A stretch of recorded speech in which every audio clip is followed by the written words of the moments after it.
Bueno, vamos entonces a continuar con esta presentación que yo había preparado. ¿La logran ver todos? ¿La pantalla completa? Sí, señor. Sí, profe. Pero se ve toda la pantalla completa. No está completo, profe. Déjenme un segundo aquí.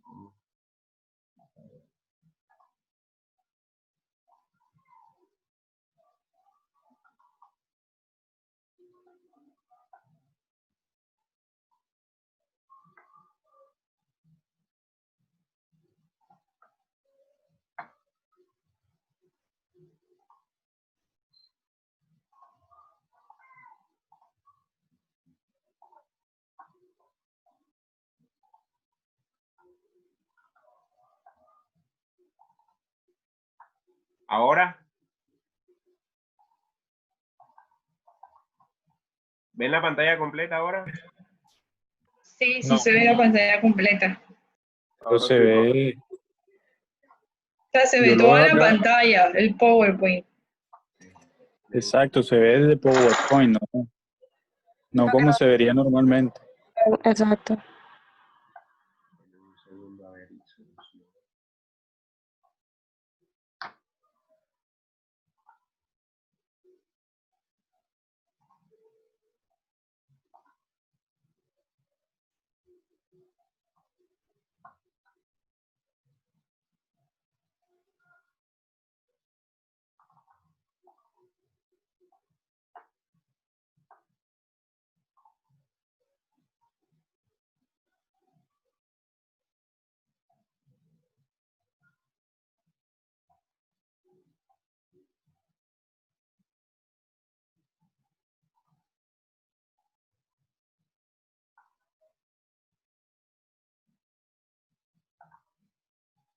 Ahora sí se ve completa, ¿cierto?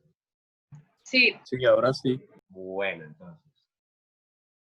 Nosotros habíamos quedado, ¿se acuerdan en esa presentación que habíamos desarrollado un poco la clase anterior sobre el papel que juega ese contexto de desarrollo urbanístico que empieza a tener la ciudad en torno a la ribera occidental del Magdalena?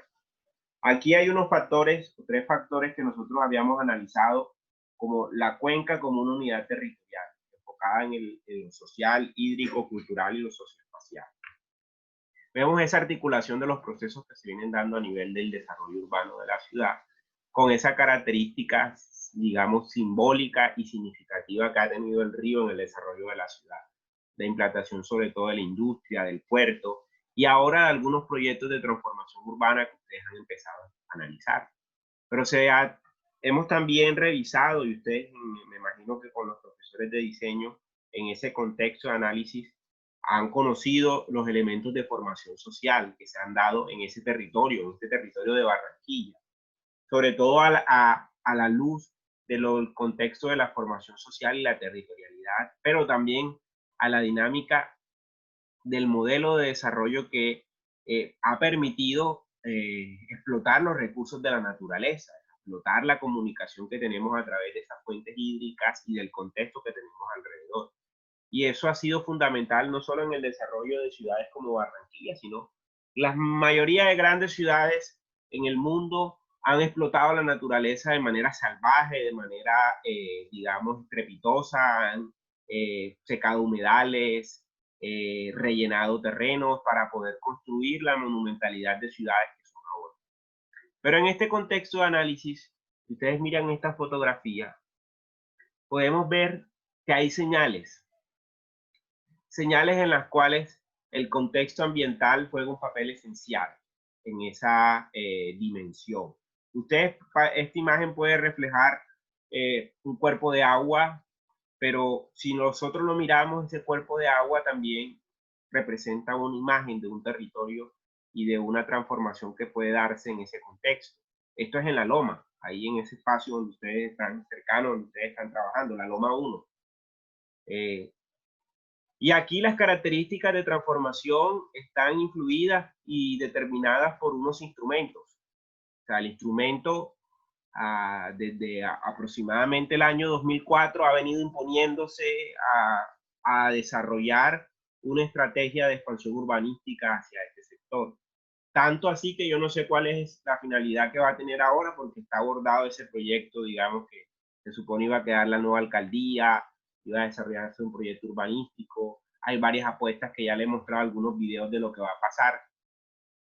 Pero miren lo que sucede en el contexto de la globalización y de los procesos. Estos objetivos del desarrollo sostenible son claves para la comprensión y la lectura general que vamos a hacer sobre nuestros espacios y sobre nuestras condiciones esenciales de los modelos de desarrollo. Esta es la apuesta de muchos países, incluyendo Colombia, y también de las ciudades y los territorios para generar dinámicas de desarrollo. Quizás ustedes como arquitectos, el objetivo número 11, ciudades y comunidades sostenibles, sea un eje central y articulador para sus propuestas, finalidades o espacios, digamos, en los cuales se pueden insertar en esta lógica de los objetivos del desarrollo sostenible. Pero en realidad casi todos los 17 objetivos del desarrollo sostenible tienen que ver con esa transformación que vamos a desarrollar en nuestras ciudades y en nuestras comunidades. O sea, cada uno tiene un elemento particular que se integra con el otro y genera la motivación para poder generar esos modelos de desarrollo. Pero la pregunta sería, ¿en verdad estos objetivos del desarrollo sostenible son suficientes para las necesidades que tenemos en contextos como América Latina, Asia, África y sobre todo en el contexto de la pandemia? Entonces aquí vamos a ir viendo como una serie de escenarios y principalmente nuestro espacio de trabajo. Esta es una imagen de ese proyecto ya abandonado de la Avenida del Río, cuando apenas estaba apareciendo esa isla que ustedes ven ahí de sedimentos, estaba recientemente y todavía había gente y todavía se podía. Ahora hay otra cosa, yo no sé qué es lo que está pasando exactamente en ese sector. Entonces, a esta perspectiva que ya nosotros habíamos hablado del paisaje y el territorio, se le agrega un elemento que es la región. O sea, sabemos que el paisaje y el territorio lo tenemos como objeto de intervención. El punto de partida es un espacio geográfico, ese escenario de la ribera del río Magdalena. La región como un escenario para poder intervenir, esa región natural, geográfica, socioespacial, que se somete a un objeto de investigación y a partir de ello se construyen elementos y factores y estructuras y procesos y dinamismo que permiten hacer una lectura más allá de esos escenarios. Si nos vamos a otra imagen, las características generales de estas fuentes hídricas como los ríos sedimentarios, como es el río Magdalena. El río Magdalena es un río altamente sedimentario. Es una cuenca súper grandísima, casi 240 y pico de kilómetros cuadrados. Casi todo el 60 o el 80% de la población está viviendo sobre la cuenca del Magdalena. Y la particularidad es que esa cuenca termina acá.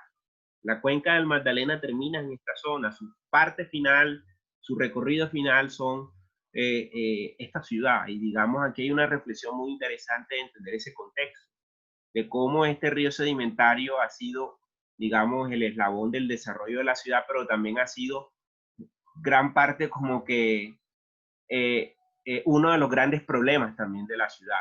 Pero hay que ver en términos de la planeación urbana cómo se están insertando esas lógicas de este espacio geográfico. Y aquí vemos que la estructura territorial de la planeación es clave para poder entender ese papel que juega la planeación como una disciplina empírica con fuertes motivaciones prácticas, es decir, un conocimiento y explicación de los fenómenos directamente observables, a fin de deducir líneas de acción y acción práctica que modifique las tendencias previstas, es decir, que puede estar pasando para hacer lecturas de este proceso, como por ejemplo esta imagen es en el barrio Las Flores. Siempre la tarulla o estos fenómenos, digamos, físico-biológicos que se presentan en estos contextos, pues presentan problemas de navegación, problemas para la pesca, problemas incluso para la vista y la visual. En algunos casos me parece bien chévere, pero esto genera una serie de, digamos, de reflexiones para poder entender esa lógica de esas tendencias previstas. ¿Cómo preveemos que el río se comporta de una manera compleja? cómo entender también, a propósito de lo que plantearon los compañeros, esos procesos de segregación, de, digamos, utilizaron la palabra de gueto. Pues aquí podemos hablar los cinturones de miseria o espacios en los cuales las transformaciones urbanas de estos escenarios, ¿qué van a hacer con este tipo de poblaciones? ¿Hacia dónde van a ir? ¿Hacia dónde van? Muchas de estas poblaciones subsisten en el entorno degradado del centro histórico de Barranquilla. O sea, el centro histórico pues, es prácticamente un mercado ambulante al aire libre y de manera informal. Ustedes si van, caminan y recorren el centro, encontrarán todas las, digamos, las expresiones de informalidad posible que pueden existir en el mundo. Tanto así que hay hasta imágenes, yo no alcancé a colocar imágenes acá, pero hay imágenes hasta que pudiéramos nosotros estar ubicados en una ciudad de la India, de ver vacas comiendo y caminando entre la gente y entre la basura. Yo no sé si ustedes lo han visto alguna vez en algunos momentos que hayan ido por el centro. En fin, la estructura de la planeación, por lo tanto, hace estas preguntas. ¿Cómo se producen y se modifican los órdenes territoriales? ¿Cuáles fenómenos se incluyen en su campo de observación? ¿Cuáles debe explicar y qué norma científica utiliza para demostrar la validez de su preposición? ¿A qué asociamos normas científicas o por lo menos preposiciones?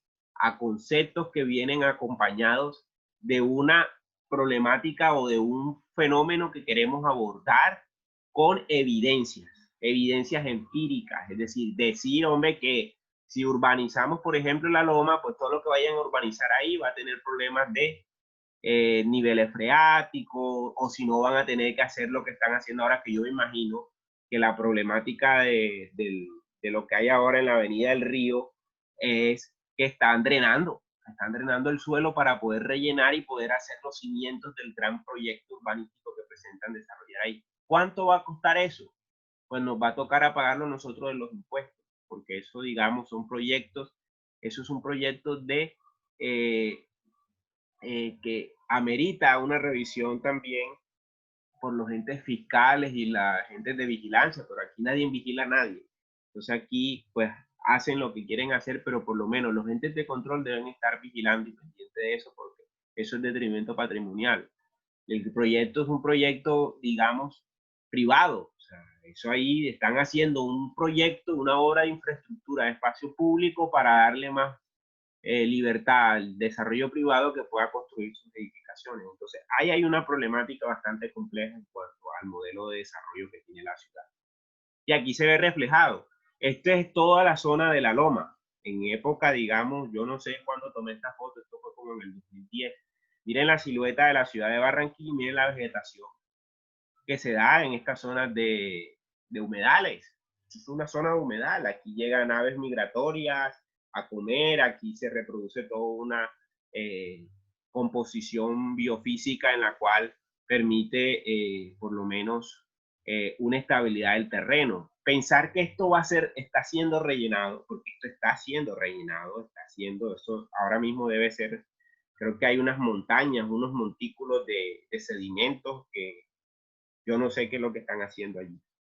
Entonces, miren, digamos que hasta se ve muy bonito.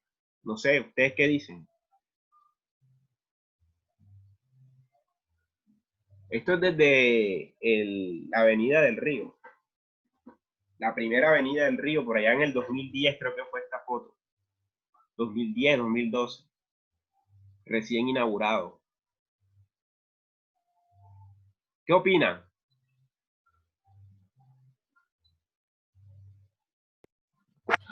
Bueno, respecto a la imagen, se ve como muy artística. ¿Qué más?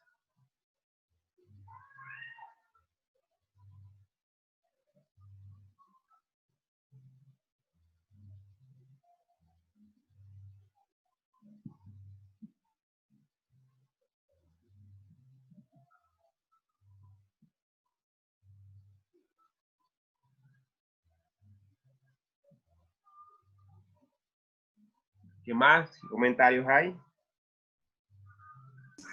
Bueno, profesor, yo diría que ahí se ve una integración en lo que es lo natural y lo que es construido por el hombre, y que esa relación con una buena disposición puede dar sus buenos frutos.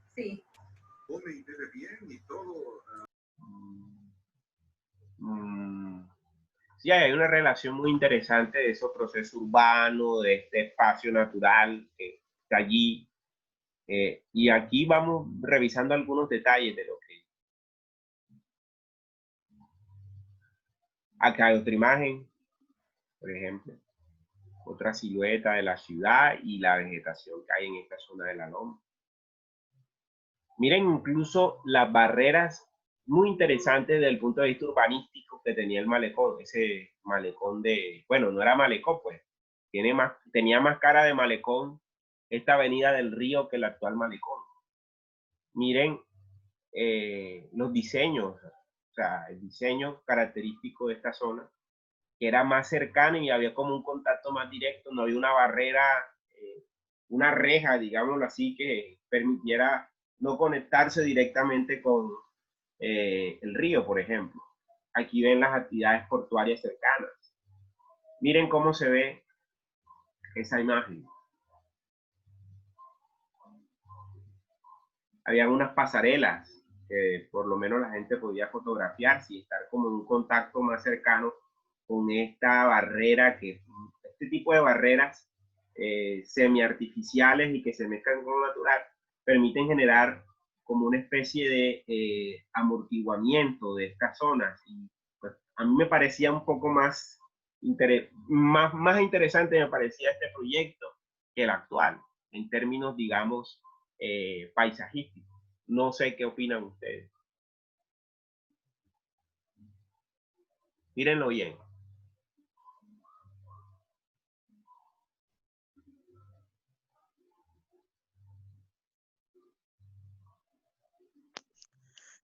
Bueno, profe, yo tuve la oportunidad de trabajar cerca de esa avenida del Río y la verdad es que sí se nota como una integración mucho más pura con lo natural porque se rodea de lo que es el río y lo que es la vegetación que hay alrededor, es cierto. En cambio, el nuevo proyecto es muchísimo más comercial, como teniendo más tendencia a apuntar a la productividad humana que a sacarle el jugo a lo que es el paisaje del río Magdalena, digo yo, en mi opinión.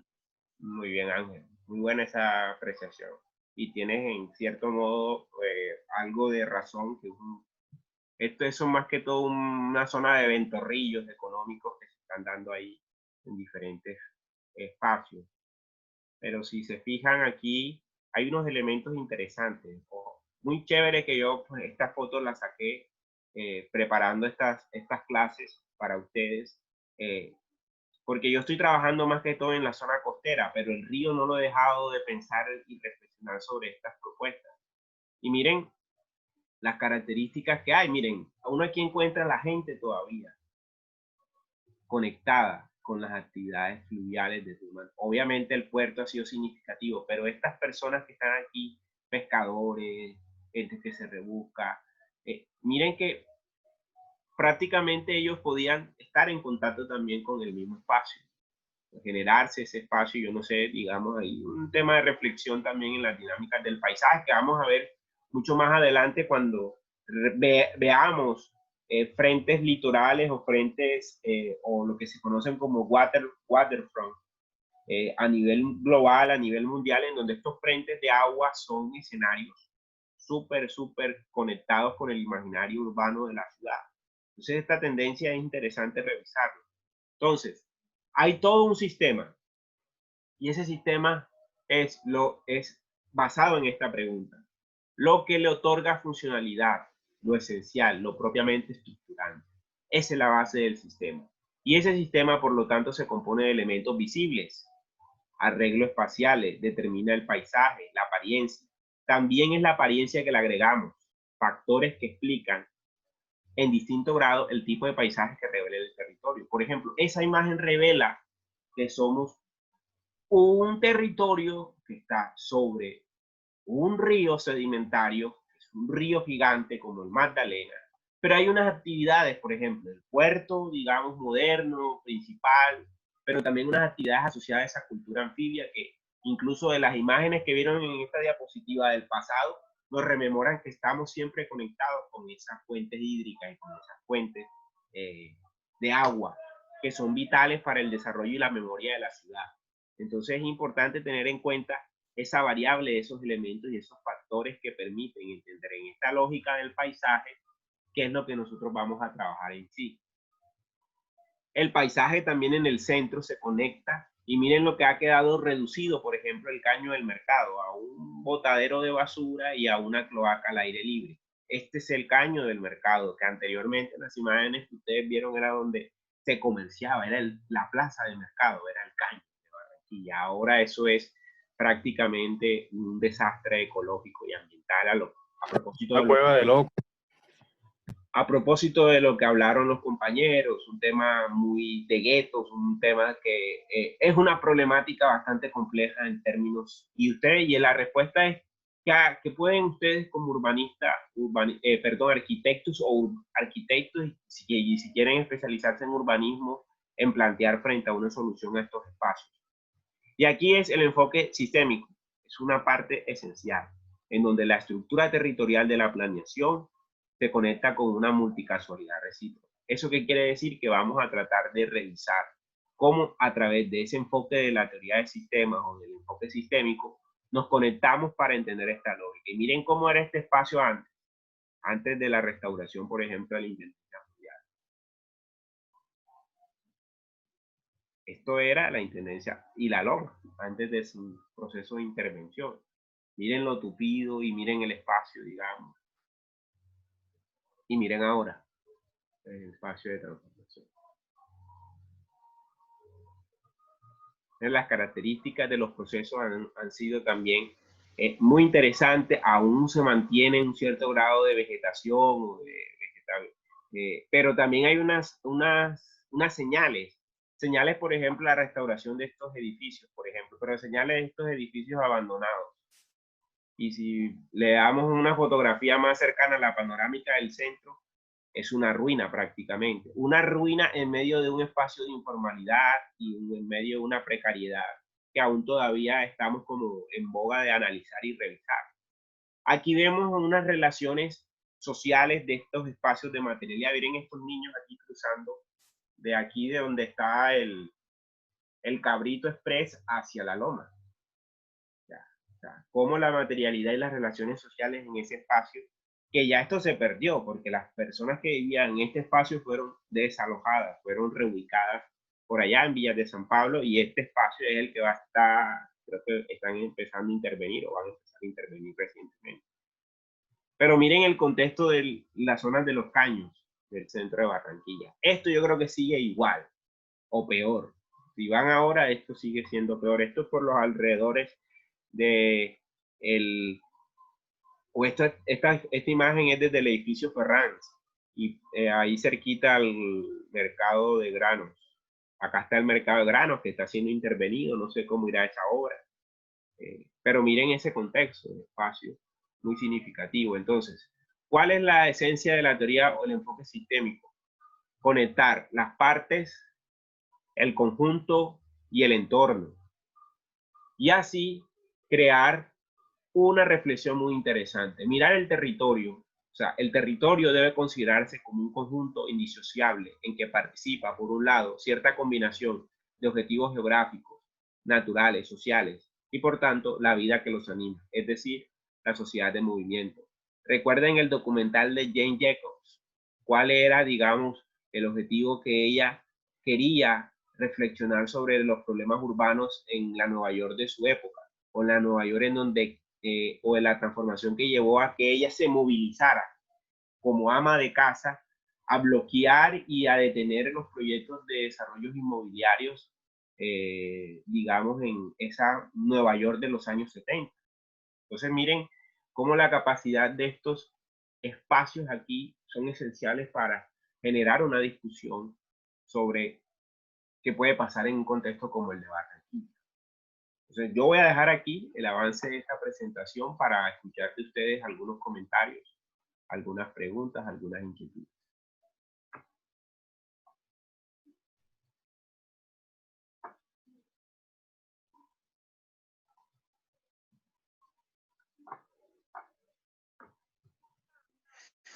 Profe, bueno, otro comentario de mi parte, ya que mostraba la Avenida del Río, es que ahí al lado se encuentra la Bendición de Dios, que es un barrio prácticamente segregado de lo que es Barranquilla. Y también podríamos tocar otros temas, tanto el tema que tocaron los compañeros en la presentación de hoy como temas anteriores, como el de reubicación de algunos barrios, porque ya cuando se toca el tema de reubicar este barrio, es cuando se plantea la opción de seguir extendiendo a la Avenida del Río. Entonces ya se comienza a ver como una transformación partiendo desde lo paisajista, por decirlo de alguna manera, y ya comienzan a verse estos fenómenos de llevar una población hasta otro punto. Quería agregar eso ahí. Muy bien, excelente. ¿Qué más?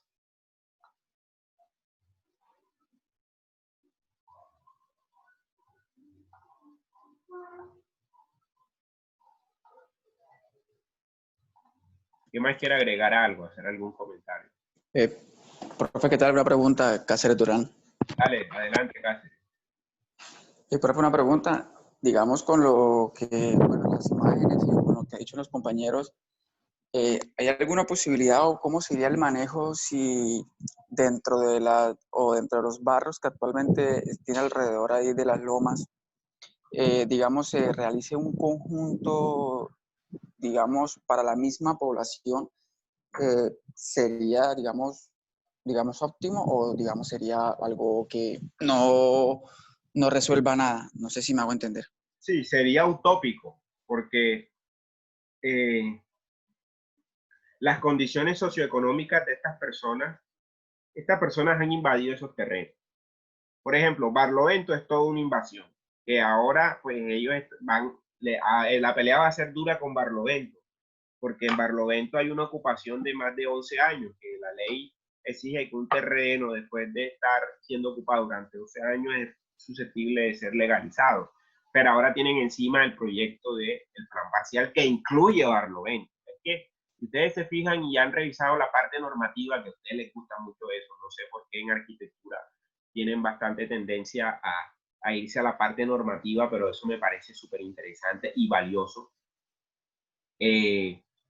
Entonces yo creo que es interesante revisar esa parte normativa porque es una apuesta de toda la ribera occidental del Magdalena y que implica que estos barrios empiecen a conectarse. Y han sido barrios que han tenido, por ejemplo, el barrio bajo, su conexión con el río era que en el barrio bajo habitaban todos los obreros del puerto fluvial.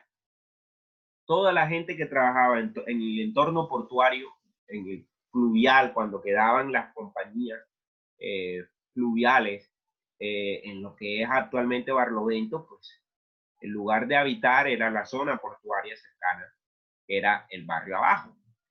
Si nos vamos a Siape, Siape crece también en ese contexto. Las Flores también. Las Flores era un campamento donde llegaron los obreros a construir los espolones, los tajamares.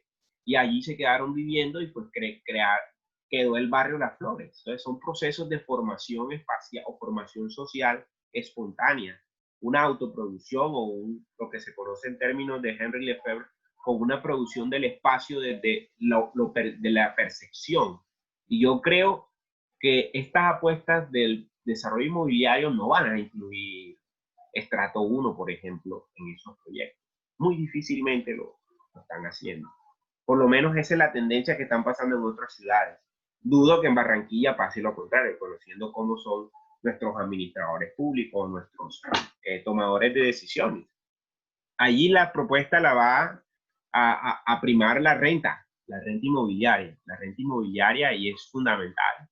Y eso, pues, hay un apartamento no va a bajar de 500 millones, por lo menos.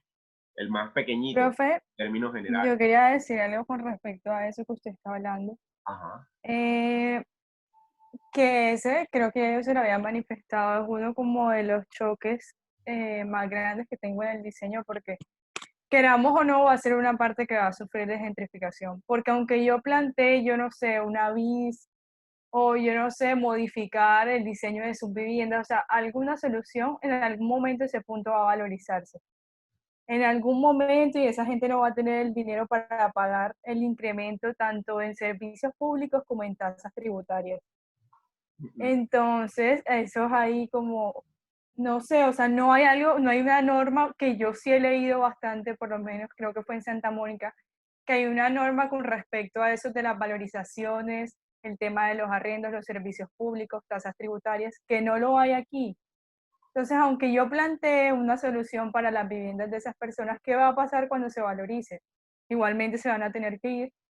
Sí, esa es la tendencia de los procesos de gentrificación actualmente, que las lecturas no se hacen a modo de pensar, ajá, de cómo hicieron esta gente para vivir ahí, cuál es la relación que tiene de estar viviendo ahí. Es que muchas de esa gente trabaja en el centro.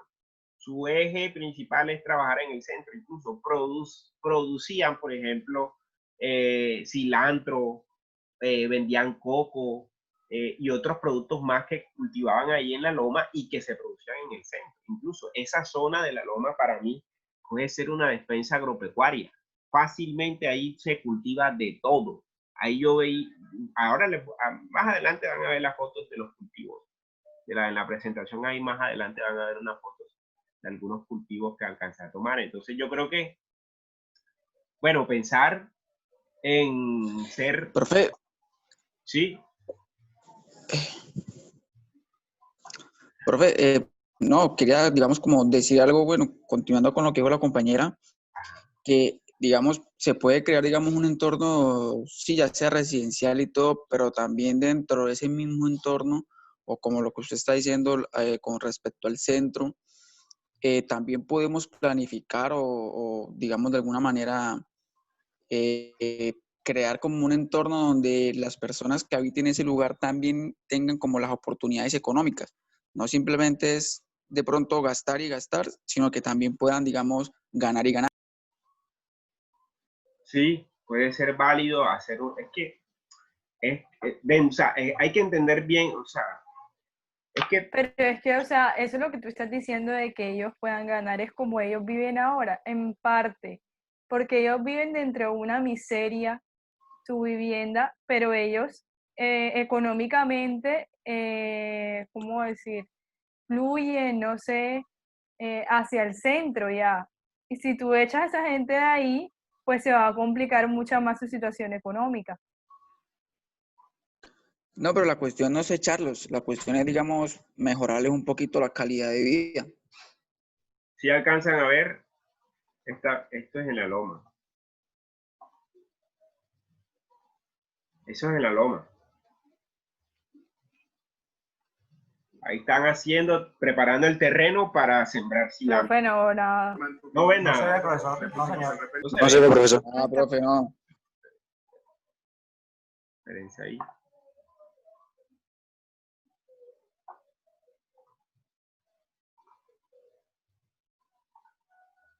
Ahora,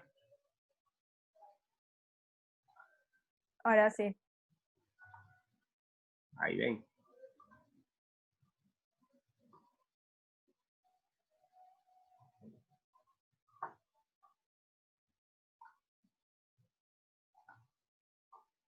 ¿Sí lo ven ahora? Sí. Sí, profe. Eso es en la loma. Eso ahí estaban preparando el terreno para cultivar cilantro. Acá está el campesino, el señor. Lo ven aquí. Llevaba ahí 20 años desarrollando este pedazo de tierra. Cultivaba de todo. Aquí hay un plátano, aquí hay coco. En algunas zonas hay yuca. Miren las viviendas. Todo esto fue destruido, fue demolido. Miren los niños, la gente ahí alrededor de estos espacios en la loma.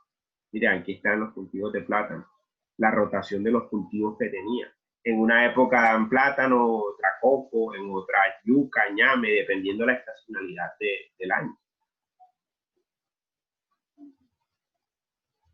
Y aquí un poco, ese espacio cuando apenas estaba en proceso de, digamos, aún me imagino que estas son zonas de inundables. En esta época todavía no, era verano y se veía. Pero más adelante vamos a ir viendo estas imágenes, como para darles a ustedes mayores ideas de lo que está pasando en el contexto de ese espacio que ustedes están trabajando.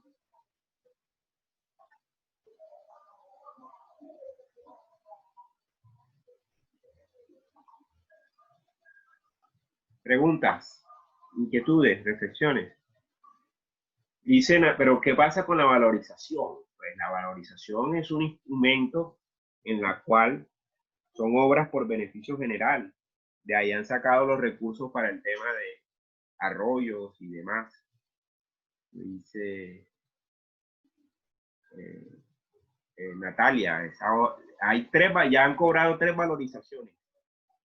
Y una de esas valorizaciones es ese malecón del Bicentenario, que de por sí ya es para que estuvieran presos los 3 alcaldes, los 3 últimos alcaldes que ha tenido Barranquilla, que han tenido que ver con ese proyecto, que ha sido 2 veces Alejandro Char y una vez Elsa Noguera, que actualmente es la gobernadora. O sea, ellos, ¿qué van a responder si quién va? Ellos son intocables, como dicen por ahí. Y la valorización fue plata de todos nosotros, de los impuestos. 3 valorizaciones ya pasaron. Una parte para los arroyos, una parte para el malecón. La primera fue para el malecón del Bicentenario. La segunda para los arroyos y la otra una parte para arroyo y un poquitico lo hicieron para los centroamericanos, para los escenarios deportivos de los centroamericanos. O sea, hagan vedurías, el llamado que siempre le hago a los que andan agitando los movimientos sociales aquí en cuanto a lo político, pues hagan veduría ciudadana y denuncien. Yo no voy a denunciar porque eso, digamos, a mí me compete, pues, por lo menos desarrollar ese tipo de trabajos de investigación y crear una masa crítica en ustedes, para que al final ustedes cuando lleguen al mercado profesional, pues tengan una lectura panorámica y no se dejen, digamos, meter los dedos en la boca, o por lo menos tengan una conciencia y un sentido ético de lo que van a trabajar. No quiere decir que ahora tampoco vayan a trabajar en un escenario de la construcción, pero mañana más tarde, ¿quién quita que a ustedes les toque trabajar en lo que van a hacer aquí, en los proyectos urbanos que van a hacer aquí? Obviamente tienen que tenerle el sentido y la coherencia de que si les toca hacer una torre allí, pues miren, esa torre de 40 pisos tiene que tener en cuenta que los cimientos ahí son inestables. Y métanle toda la ingeniería que le metan, en algún momento el agua tiene memoria. Es una cosa, digamos, que desde los griegos está ese aforismo, es un aforismo griego, el agua tiene memoria. Y donde hubo agua, ella vuelve allí. Y eso es una cosa elemental y básica en todo espacio geográfico. No sé si hay alguna pregunta, alguna inquietud. Ya yo pasé asistencia. Por favor, a mí no me nombró. Ya yo la pasé, pero viendo los que estaban conectados, no se preocupen. Bien, bien, bien, profe. No he nombrado a nadie, pero sí ya me di cuenta mientras los compañeros estaban haciendo su exposición, quienes estaban conectados, quienes salieron. Ahí me imagino que hay muchos han tenido problemas de conectividad. Y bueno, pero lo importante es que esto está quedando grabado. Lo importante es que ahí la voy a colocar en el... para, no sé, darles a ustedes pistas. Y ya, cuando regresemos en enero, pues ya sentarnos con lo que han desarrollado de diseño, revisar esos, digamos, preliminares que vienen ustedes desarrollando, que cómo van, en qué van a hacer desarrollar. Tampoco les dé miedo, o sea, si ustedes se animan a desarrollar edificios en alturas ahí, pues vamos a ver qué van a hacer. Eso tampoco está descontado, pero tienen que tener en cuenta esta variable. Es un río, inclusive allí la cota del río está por encima del nivel del mar. Por ahí debo encontrar una foto que tomé también hace muchos años, en donde estamos en un recorrido por el río Magdalena y se ven los edificios del río. Por ejemplo, el Banco Popular solamente se ve hasta el piso, hasta la mitad. Es decir, o sea, el nivel freático del río Magdalena está por encima del centro histórico, la cota de nivel. Entonces, eso es una cosa muy clave para entender ese modelo de desarrollo que se quiere plantear en la Ribera Occidental. Si lo llenas de cemento y si lo llenas de edificaciones e infraestructura urbana, pues el río busca memoria y eso puede terminar bajo el agua. Obviamente ustedes no van a hacer una obra de diseño donde van a bajar el nivel del río Magdalena, o sea, es una cosa loca y imposible de hacer. O tendrán que hacer un relleno que eso durarán 100 años rellenando esa loma para poder generar allí un proyecto de desarrollo urbano. Y con tal igual eso, cuando propusieron la idea de la alcaldía allí, que iba a ser estructura de forma de barco, pues algunos dijimos que ese barco iba a terminar naufragando allá en Boca de Ceniza o en Puerto Montt. Esa es la lógica de la naturaleza.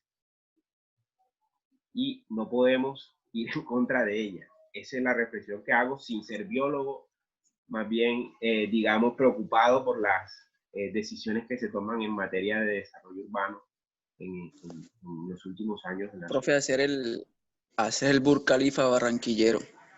Tal vez puede ser, porque no se puede hacer un tipo de diseño. Incluso hay algunas ciudades que han desarrollado unas apuestas tecnológicas, que han integrado, pero para eso están ustedes estudiando arquitectura. Yo me gustaría ver unas apuestas tecnológicas, ustedes allí donde hicieran, por ejemplo, unos edificios con cimientos móviles, por ejemplo, flotantes.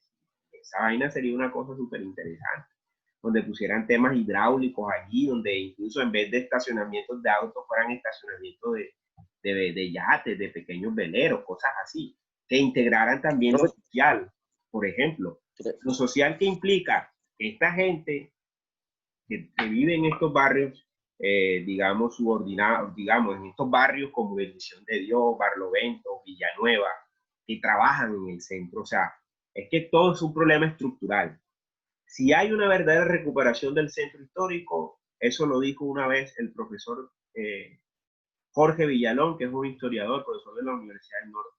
La clave para poder volver al río es recuperar el centro. Si se recupera el centro de Barranquilla, va a ser un éxito este proyecto que estamos dando de la carretera. Porque hasta ahora, para llegar al malecón hay que ir en carro, allá arriba en carro. Y hay que tener para poder, pues, gastar o caminar de la 72 o de la 78, que es de los puntos de entrada de las personas para coger un bus o para coger un taxi. O sea, miren las condiciones. Para llegar a la aleta del Tiburón también hay que ir. O sea, no hay un medio en que las personas digamos, de la extracción popular puedan llegar. Van a tomarse la foto, sí, por un taxi, pero el acceso, digamos, a toda la población a este proyecto de desarrollo urbano aún sigue siendo desigual, restringido. Entonces hay que revisar bien esa visión y cómo en los proyectos que están ustedes haciendo de diseño pueden cambiar el viraje y darle una nueva alternativa. Pues hay un proyecto de un transmetro por el río, pues puede ser una alternativa de mirar cómo conectas el transmetro por el río entre Soledad, Malambo, y lo conectas con las distintas paradas en el malecón.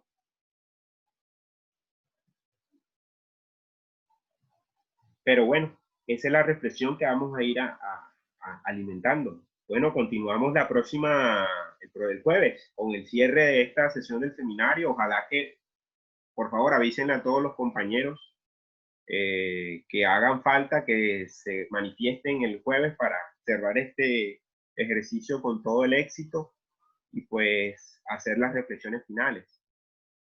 No sé si hay algún comentario, alguna sugerencia, alguna pregunta, algo que quieran comentar. Profe, una pregunta. El jueves es la última clase con usted, o sea, por el año. Para el año, sí. Ustedes van a quedar con algunas actividades, me imagino, en otras clases y nosotros volvemos en enero. Perfecto, profe. Porque ya las vacaciones entramos en vacaciones ahora de diciembre, de finales de Navidad y feliz año. ¿Quieren dar clase el 24 de diciembre? ¿Ah? ¿O quieren seguir dando clases? No, bueno, pues, profe, de una. Bueno, hay que descansar, hay que descansar. Este año ha sido bastante tumultuoso, exigente para todos y hay que darle una pausita. Pero sin embargo, yo voy a estar pendiente si tienen algún alguna asesoría, si necesitan alguna asesoría, escríbanme, que yo no voy a salir para ningún lado. Y más ahora que ha aumentado los contagios, así que esto va para atrás como el cangrejo. Entonces, nos vemos el jueves para cerrar esta parte del curso y conversar más tendido sobre estos planteamientos que estamos generando. Listo, profe. Dale, profe, gracias. Buenas noches. Buenas noches. Hasta luego, profe. Buenas noches, profesor. Descansen. Buenas noches, profesor.